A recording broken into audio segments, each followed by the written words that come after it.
The room went silent the second my father said it. "Get out of my house. You've embarrassed this family enough for one lifetime. I want you to understand something before I tell you what happened next." My father didn't know who he was talking to. Not really. He knew the daughter who used to sleep on a mattress on the floor of a shared apartment. The one who called home twice a year and never asked for money because she'd learned young that asking never worked in her favor. He didn't know the woman I'd become in the 11 years since I'd left that house for college and never fully come back. He didn't know that the modest consulting firm he thought I ran out of some office downtown had quietly become one of the largest private equity holdings in 3 countries. He didn't know that the number attached to my name, the one my lawyers and my board referred to in meetings I never talked about at family dinners, sat somewhere north of $10 billion. He knew none of that. What he knew, standing in the middle of my parents' 40th anniversary party with 60 relatives watching, was that his son Bilal had shown up drunk, insulted my husband in front of everyone, and I'd finally said something back instead of absorbing it the way I always had. "She started it," Bilal said, swaying slightly, a satisfied smirk already forming. "Get out," my father repeated, pointing at the door like I was the intruder at my own parents' party. "You will not disrespect your brother in this house." My mother stood frozen near the dessert table, saying nothing, the way she always said nothing whenever it mattered most. I looked around that room. 60 faces, most of them people I'd known my entire life, and not one of them said a single word in my defense. Not one. I picked up my purse. I didn't argue. I didn't cry, though something in my chest had gone very cold and very still. "Okay," I said quietly. "I'll go." What none of them understood, as I walked out that door into the cool evening air, was that I'd already been planning to make a very large, very public announcement at that party. Something that would have changed my parents' financial future permanently. Something I'd been arranging for months as a gift tied to their anniversary. I never got the chance to say it. By the time I reached my car, I'd already decided I never would. My name is Nyla. I was 36 years old that night, and driving home from my parents' anniversary party, I found myself doing something I hadn't done in years. I was thinking clearly about my entire family, not through the fog of guilt I usually felt around them, but with the kind of cold clarity that only arrives after something finally breaks all the way through. I grew up in a house where my brother Bilal's mistakes were explained away and my successes were treated as expected, unremarkable, the natural output of a daughter who was just sensible like that. When Bilal failed out of 2 universities, my parents called it finding himself. When I got a scholarship to study engineering abroad, my mother's first question was whether I'd still be able to help with Bilal's wedding expenses eventually. I left for college at 18 and never really came back, not in the way that mattered. I called on holidays. I sent money quietly when they needed it, always through my mother, always with instructions not to mention where it came from, because I'd learned early that if my father knew I was the one helping, he'd resent it instead of thanking me. Somehow, needing help from his daughter felt like an insult to him, but needing help in general never did. I built my company alone, starting with a small logistics consulting practice that I ran out of a converted garage in my 20s. Nobody in my family knew the details, because nobody ever asked. They knew I did something with shipping and technology, and that was the extent of their curiosity. Meanwhile, I was quietly acquiring companies, restructuring failing supply chains, building something that eventually became too large to explain casually at a dinner table, so I simply stopped trying. My husband, Tariq, joined the company early on as my CEO, back before we were married, back when it was just the 2 of us and 4 employees crammed into that garage. He knew every version of me, the exhausted 26-year-old surviving on coffee and stubbornness, and the woman who now sat on panels advising governments on infrastructure policy. My family had met him exactly 6 times in 8 years of marriage. That night at the party, Bilal had gotten drunk within an hour of arriving and made a comment about Tariq still not having a real job of his own. A jab meant to embarrass him in front of relatives who didn't know any better. Tariq, calm as always, had simply said, "I'm doing just fine actually," and smiled. That should have been the end of it. Instead, Bilal escalated, calling him something crueler, something about living off his wife's money, loud enough for half the room to hear.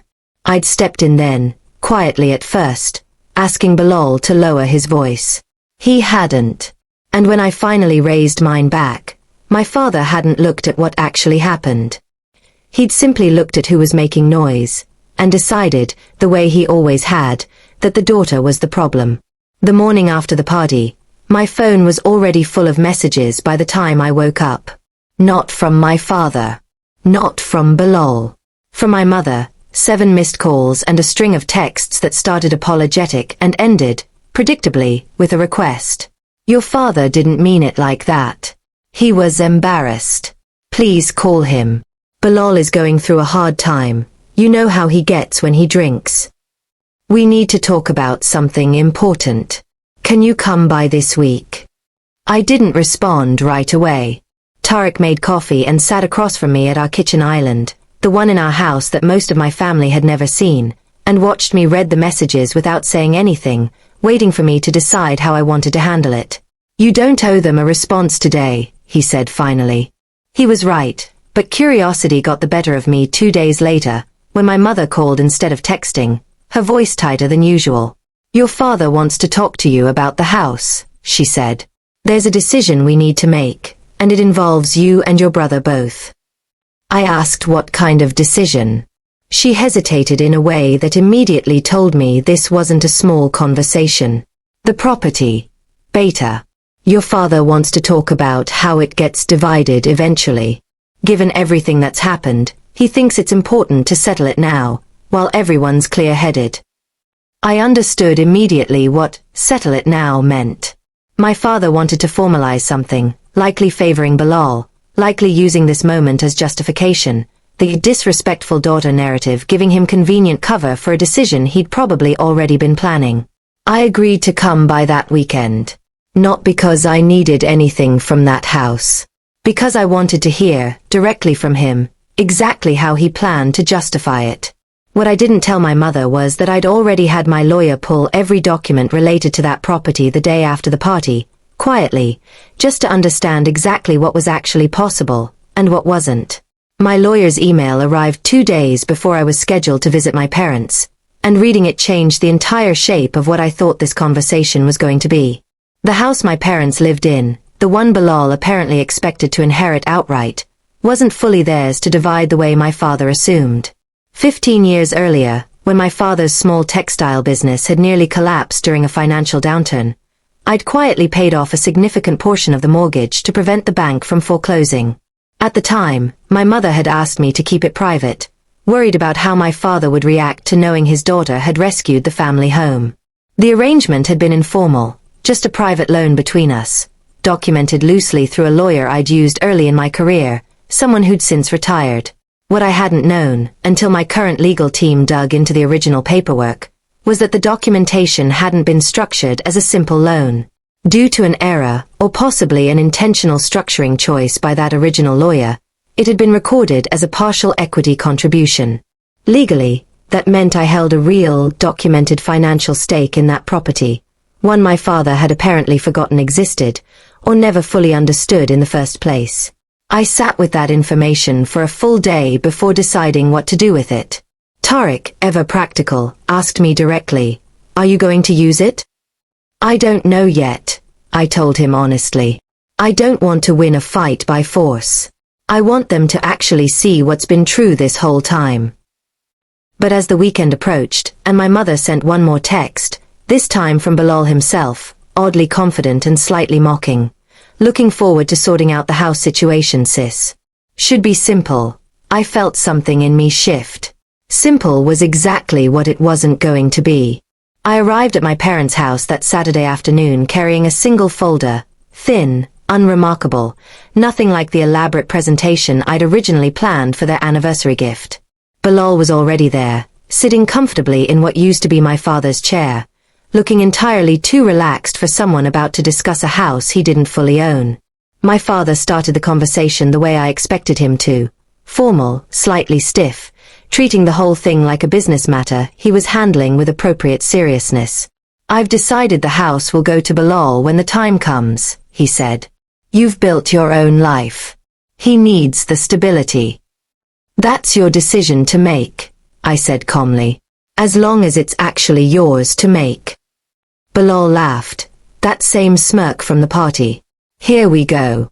Don't make this complicated, Nyla. I'm not the one who made it complicated, I said, and opened the folder. 15 years ago, when Bobba's business was about to fail and the bank was 3 months from foreclosing on this house, I paid off a portion of the mortgage.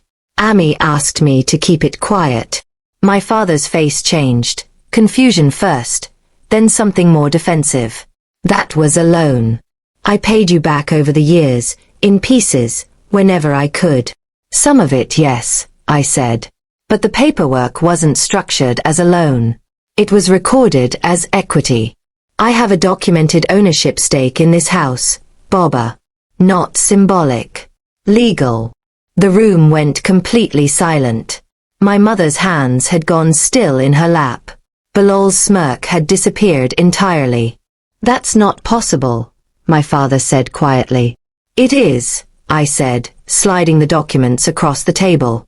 I'm not here to take the house from either of you. I'm here because I'm done being the daughter this family only remembers when it's convenient. My father read through the documents slowly, his hands not quite steady, while Bilal leaned over his shoulder, his earlier confidence draining out of him with every page. This can't be right, Bilal said. There's no way she actually owns part of this house. The lawyer who drew this up retired years ago, I said. But my legal team confirmed everything with the property registrar last week. It's real. My father set the papers down and looked at me, really looked at me, in a way he hadn't in years. Why didn't you ever tell me? Because Amy asked me not to, I said. And because I learned a long time ago that anything I gave this family quietly was appreciated, and anything I gave loudly got resented. So I stopped being loud. My mother finally spoke, her voice trembling. I didn't think it would matter this much.